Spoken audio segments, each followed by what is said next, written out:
हम किसी को छोड़ेंगे या नहीं छोड़ेंगे, हम अपनी जिंदगी में क्या करेंगे, मनीष हमको छोड़ेगा क्या करेगा हमको नहीं पता, लेकिन हम आपके साथ नहीं रहेंगे इतना। तो बिल्कुल सही बनाया कि प्यार लोगों को अंधा कर देता है, लेकिन प्यार लोगों को बर्बाद कर देता है। ये आज सबके सामने लाइव एग्जाम्पल है। Hello friends, welcome back to my channel Earth Mom Dehradun और मैं हूं ज्योति। वेलकम करती हूं आप सबका अपने चैनल में। अगर आप चैनल में न्यू है तो मेक श्योर चैनल को सब्सक्राइब करना बिल्कुल मत भूलिए।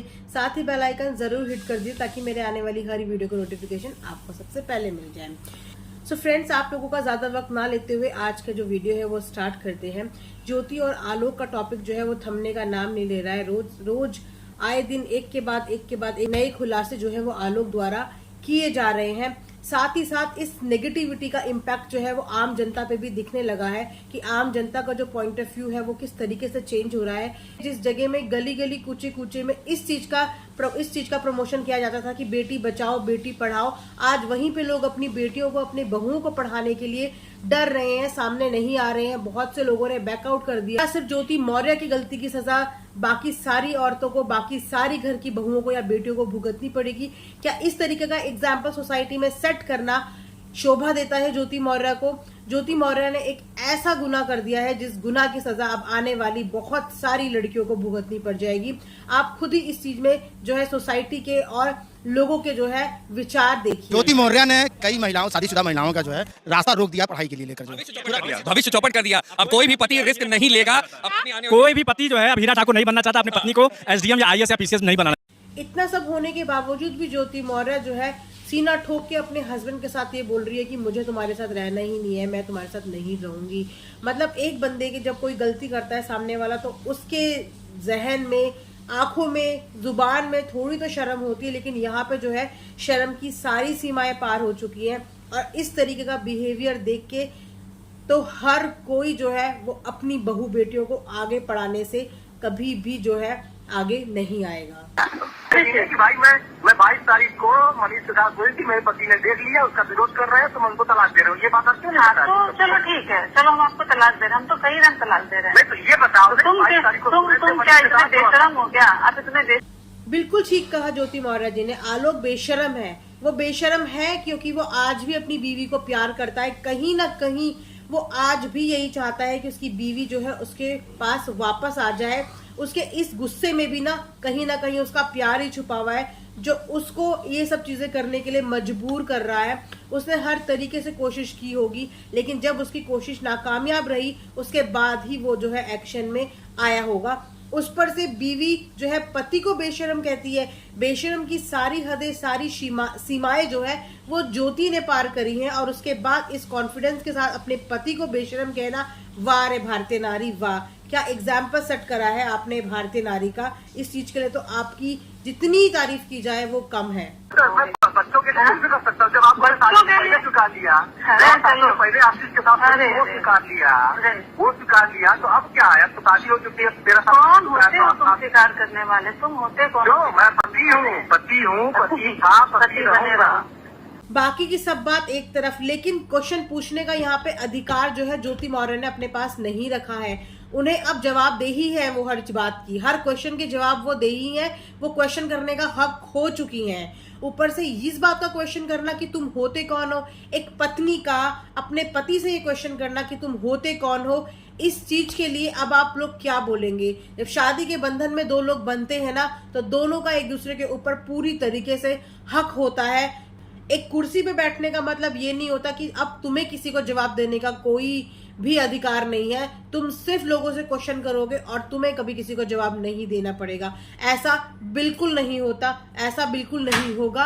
अगर सवाल उठे हैं तो जवाब तुम दोगी, वो तुम्हारा पति है, तुम्हें उसे सारे जवाब देने पड़ेंगे क्योंकि वो इस चीज का हक रखता है।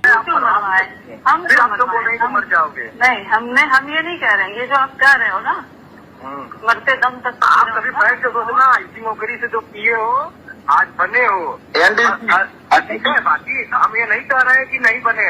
बैठ के आप सोचना क्या क्या इल्जाम आप लगाई हो। दहेज मांगने से दहेज कितना लेके आए कि तुम जानती हो? ठीक है ज्योति, कभी बैठ के सोचना।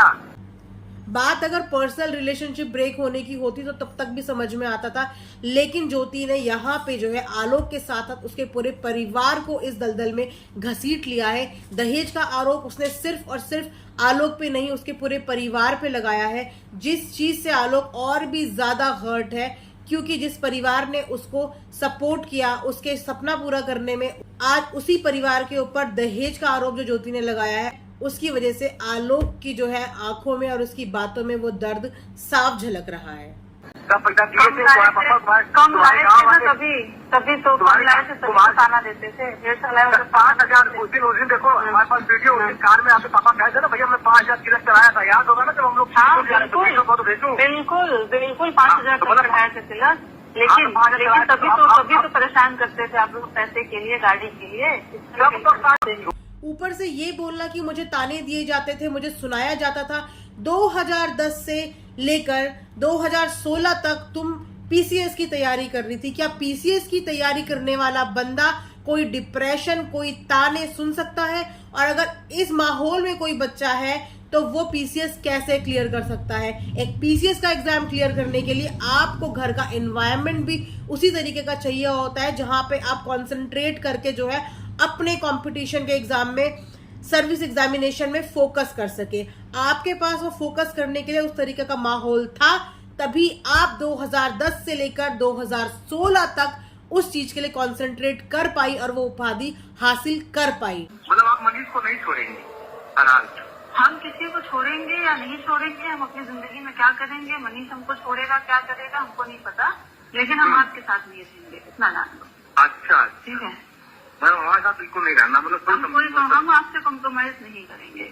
हमारी नौकरी चली जाएगी, जांच करवा लो, हम तैयार हैं, हम तब भी कमा खा लेंगे, शादी। एक आम आदमी को प्यार में अंधा होते हुए देखा है, लेकिन जब एक अपर पोजीशन में बैठा हुआ अधिकारी ये बात बोले कि मुझे नौकरी से मतलब नहीं है, मेरी नौकरी जाए तो जाए, जिस नौकरी के लिए उसके पति ने, उसके ससुराल वालों ने अपनी मेहनत की कमाई लगा दी, जिस नौकरी को पाने के लिए उस लड़की ने अपने शादी के 2010 से 2016 तक 6 साल लगा दिए, आज सिर्फ और सिर्फ एक आदमी के लिए, एक प्यार के लिए अपनी नौकरी को तक कुर्बान करने को तैयार है, क्योंकि ज्योति मौर्य अपनी नौकरी के साथ कॉम्प्रोमाइज करने को तैयार है, अपने साथ जो इतनी सारी उनके ऊपर एलिगेशंस लग रही है उनके साथ कॉम्प्रोमाइज करने को तैयार है, लेकिन अपने हस्बैंड के साथ कॉम्प्रोमाइज करने को तैयार नहीं है।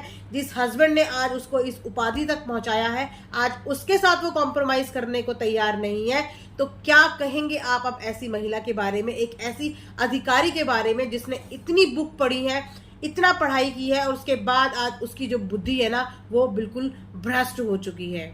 सुनने में ये भी आ रहा है कि हमारे जो है योगीनाथ जी ने इस बात को लेके एक डिसीजन लिया है और उनको बर्खास्त करने का जो है उन्होंने डिसीजन लिया है।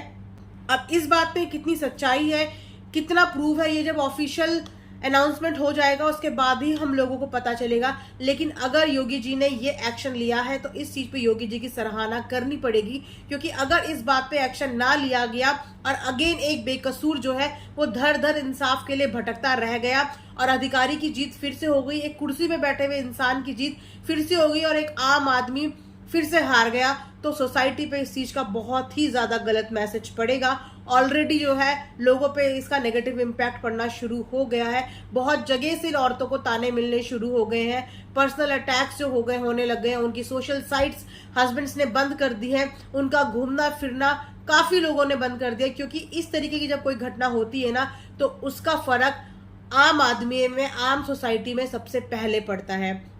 तो इन सब चीजों में आपकी क्या राय है, आपके क्या विचार है, क्या आप लोग इस चीज के बारे में अपने कोई विचार प्रकट करना चाहते हैं तो प्लीज आप कमेंट सेक्शन में जरूर बताइएगा। अब मिलते हैं नेक्स्ट वीडियो में, तब तक अपना ध्यान रखिए, दुआओं में याद रखिए, बाय।